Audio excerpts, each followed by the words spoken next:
Many of us are familiar with the negative impact an economy can have on the environment,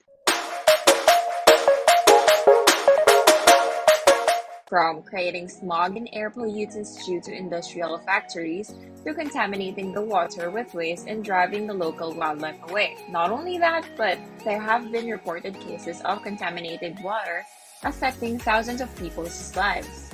A most famous example that a lot of people would know was the Pacific Gas and Electric Company, or PG&E case, where Erin Brockovich fought against.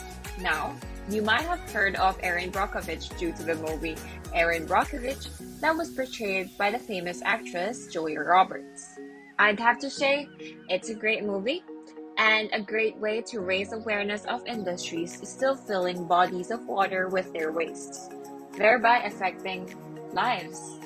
Because of the reduction in cross-border travel, especially through airlines, there has been a considerable drop in air pollution.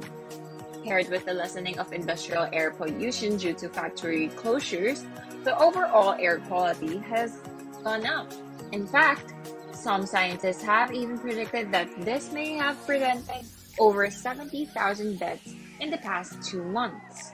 Unfortunately, the pandemic has also allowed other illegal activities to go unobserved or unchallenged, such as deforestation in the Amazon and animal poaching in Africa.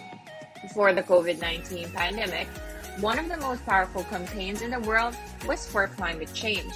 In the aftermath of the pandemic, there has been mention of the ozone layer repairing itself, the clearing of smog from metropolitan cities, and the largest recovery from negative climate change in human history. NASA and ESA, the European Space Industry, have been monitoring how nitrogen dioxide levels have gone down in cities around the globe. They've even noticed a remarkable change in nitrous oxide emissions from vehicles having gone down and affecting the environment beneficially. In Venice, the water canals have become clearer, and the reduced boat traffic has even brought about a return of marine life to the canals. Though fishing boats are now sitting idle, the demand for fish still exists, and therefore the price of fish has gone up. Environmentalists say that due to this lull in fishing, the overall population of marine life will go up.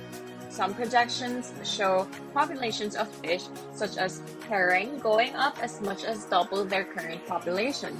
Due to lower levels of beach going by the general population, sea turtles have begun returning to beaches or exploring new beaches to lay their eggs at. While illegal deforestation is still an issue, due to mass unemployment by the pandemic, volunteering and recruitment at organizations or campaigns aimed at improving or restoring the environment have gone up. In other regions, farmers have begun to connect with their customers directly as they can no longer depend on wholesale or retail markets to sell their produce for them. The increase in digital connectivity has also led to online grocery stores getting more and more customers as consumers try to order the items they require from the safety of their homes. One of the biggest issues the environment faces is what protects us most: our masks. Personal protective equipment, or PPEs, are heavily reliant on plastic materials. As these are all disposable items, there is a huge surge of plastic waste taking place, especially at the height of the pandemic, wherein PPEs were demanded to be given at a lot of hospitals that needed them. Even with all these environmental changes taking place, there is still the question of, will it last? Or will we see factories open up and try to make up for lost time by producing more? Now, these questions can already be answered as the pandemic has gone down considerably. We are still living in it, but we are no longer at the height of it. Another question can be is, will the change in the workplace environment lead to less car emissions as people work from home? Or will they be called back to the office? And will the fear of contracting the virus lead to less usage of public transport and an increase in single-occupant vehicles? This can also be answered as most people have already been called upon to work on site. While there are still workers that work from home, there is still a noticeably change that a lot of people are going back to work on site.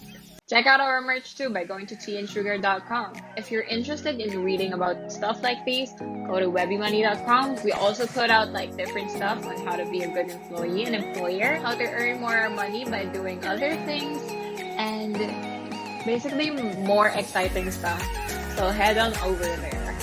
Oh, guys, don't forget to like, subscribe, and hit that notification bell so you can be updated when the next one comes out. Alrighty, we'll see you next time.